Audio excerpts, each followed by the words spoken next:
ඇතිවීමක් කියන එක. ඇතිවීමක් කියන එක. ඉතින් සංසාරේ පුරාවටම අපි කැමති දේවල් රැකගන්න කරපු කැපකිරීම කොච්චර කළත් අන්තිමේට අපි බලාපොරොත්තු වෙන දේ අපිට ලබා ගන්න පුළුවන් නැහැ. බැරි වුණා. ඉතින් සසර පුරාවටම අපි කරලා තියෙන්නේ අපිට ලැබෙන්නේ නැති දේවල් හොයන්න ගිහිල්ලා. ඉතින් අන්තිමේට මොකද වෙන්නේ? රිදිලා පිච්චිලා කඳුළු ශාගරයක ගිල්ලක් තනි වෙලා පින්වන පිසියලු දෙනා මාශරණ. ඉතින් කොච්චර අසරණ වුණත් ආයෙ නැවත අපි මේ දේවල් හොයන්න ගන්නවා. මොකක් හින්දාද? තණ්හාව. අපි හැමෝම ළඟ අඩු වැඩි වශයෙන් තණ්හාව තියෙන්නේ. ඒක ගිහි පැවිදි කියලා වෙනසක් නෙමෙයි. ඒකයි සඳහන් කරන්නේ අපි හැමෝම සංසාරයේ වැරදිකාරයෝ. අපි හැමෝම අඩුම මට්ටමින් සෝවාන් ඵලයට බැහැගන්න කරනවා වැරදිකාරයෝ පිළිතුරු. ඒ නිසායි බාදුතුන් වහන්සේ පැහැදිලි කරන්නේ අත්තනා චෝදනතාන මහණියන්ට චෝදනා කරන්න එපා. තමන්ට චෝදනා කරගන්න. පටිමාසේත අත්තනා මහණෙනි අනුන් ගැන හොයන්න එපා. තමන් ගැන හොයන්න. මම සසර පුරාවට මොකද විචාර කාලයක් කරලා තියෙන්නේ මොනවද? අනුන් ගැන හොයන, අනුන්ට චෝදනා කරන, විවේචන කරන, අනුන්ට හිනා වෙන, අනුන්ට ඇඟිල්ල දික් කරන, අනුන්ට නිඳා කරන. හැබැයි අපි කවදාකවත් තමන්ගේ දිහාට ඇඟිල්ල දික් කරගෙන උඹයි වැරදි කාර්යය කියලා අපිට චෝදනා කරගත්තේ නෑ. අපි හැම වෙලේම මහා මාන්නකින් හරියට මේ තුන ගමේ බ්‍රාහ්මණයෙක් වගේ.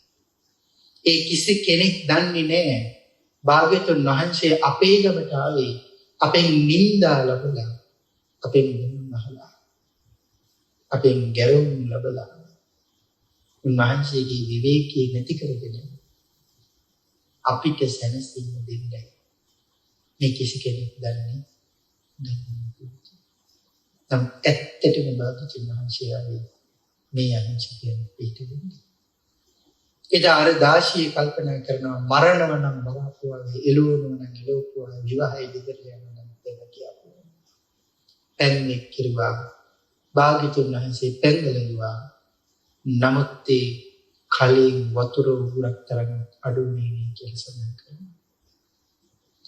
ඒ පැන්කලේ තියෙන වතුර ටික අරගෙන අර ශ්‍රාවක සංඝයා සියලු දෙනා වහන්සේටම පැන්වක් කරලා ආයෙ නැවත කලේ දිහා බලනකොට කලේ උතුරට වතුර තියෙනවා කියන සඳහන් කරනවා. ඒකේ ශ්‍රද්ධාව වලින් ජලයේ ඉපදුනා කියලා කියනවා. එහෙනම් හිතන්නකො ශ්‍රද්ධාව තියෙන කෙනෙකුට මොනවද කරන්න බැරි? ශ්‍රද්ධාව තියෙන කෙනාට විතරමයි මේ ශාසනය ගමන යන්න පුළුවන්. එනතුනි මගේ යුදේ හදවත ඝන අන්ධකාරයකින් බැහැලා තියෙනවා. ඒ හදවත හෘද මාංශය ඇතුළත කවදාකවත් ආලෝකයක් පැටෙන්නේ. හැබැයි බුදුරජාණන් වහන්සේගේ භාග්‍යතුන් වහන්සේ ධර්ම රත්නයේ සංඝ රත්නයේ කෙරෙහි හිත පහදවලට ආන්ගේ හිත පහදවා ගන්නා නැවති පහන් දැල් අරගෙන හදවත ඇතුලේ තැම්පත් කරගත්තොත් අස්සක් මුල්ලක් නෑ රෙල්ල දෙන්න තරමට මේ හදවත ආලෝකමත් වෙනවා. එහෙනම් තීරණය කරන්නේ මේ ශාසනීය ගමනක් යන්න බලාපොරොත්තු වෙන හැම කෙනෙකුටම අවශ්‍ය කරන මූලිකම සාධකයේ පළමුවෙනිම කාරණාව මොකක්ද කියලා කෙනෙක් ඇහුවොත් දැන් අපේ පිළිතුර දන්නවා ඒකට කියන්නේ ශ්‍රද්ධාව කියලා. නැත්තම් උපදව ගන්න ඕනේ. තියෙනවා නම් දියුණු කරගන්න ඕනේ.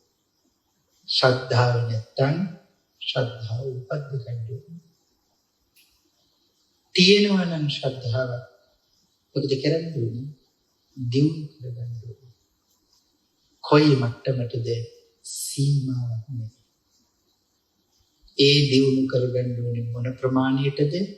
ඒකේ සීමාවක් නැහැ. නම් කරුණු නොදැන අපිම කියනවනේ දැන් නම් ඔය ශ්‍රද්ධාව හොඳටම ඇති කියලා. නමුත් එහෙම කියන්න අපිට බෑ. අපේ ශ්‍රද්ධාව ප්‍රමාණය ඉක්මවල වැඩි නම් අන්න එදාට භාග්‍යවතුන් වහන්සේ ආර්යයන් වහන්සේලා අපි ළඟට ඇවිල්ලා කියනවා දැන් නම් ඔය ශ්‍රද්ධාව වැඩි දැන් වැඩි කරගන්න කියලා. බන්ධහන්නේ තාම එහෙම උතුමන් වහන්සේලා ඔබ ළඟට ඇවිල්ලා කිව්වේ නෑනේ. කිව්වේ. එහෙනම් තාම අපි පරීක්ෂණයකට වාජින් වෙනවා. තාම අපි ළඟට ඇවිල්ලා කියලා නෑ කියලා කියන්නේ අපේ තාම ශ්‍රද්ධාව මදි ජීවිතේ. එහෙනම් හදාගත යුතු මෙන්න මේ ශ්‍රද්ධාව මූලික වශයෙන්. පහන ලොකු වෙන්න එළිය දෙන ප්‍රදේශයේ වැඩි වෙන්නේ නැද්ද? වැඩි වෙනවා. ශ්‍රද්ධාව වැඩි වෙන්නේ අපේ මුළු ඇඟ පුරාවටම ශ්‍රද්ධාවෙන් ඉතුරුන පස්වන ප්‍රීතිය ඉතුරුන. යම් කෙනෙක් අසුරු සැනක් හෙළන මාත්‍රයක් උඩ ඇස්පිහාටුව පල්ලෙහා ඇස්පිහාටුවේ වෙදිලා නැවත ඇස විවර වෙන මාත්‍රයක තරම් කිටි කාලයක් භාග්‍යවතුන් වහන්සේ ධර්ම රත්නය සංඝ රත්නය කෙරෙහි හිත පහදවාගත්තු සඳහන් කරලා තියෙනවා මේ මහ පොළොවේ හත්වතාවක් සක්විති රජතනතුරු ලබන්න පුළුවන් කියලා. ඒ උඩ ඇස්පිහාටුවේ පල්ලෙහා ඇස්පිහාටුවේ වදිනකොට මොන තරම් අඩු වෙලාවක්ද ඉබඳු වෙලාවක් යම් කෙනෙක් මේ රතනත්‍රය ගැන හිතලා සතුටු වෙනවා.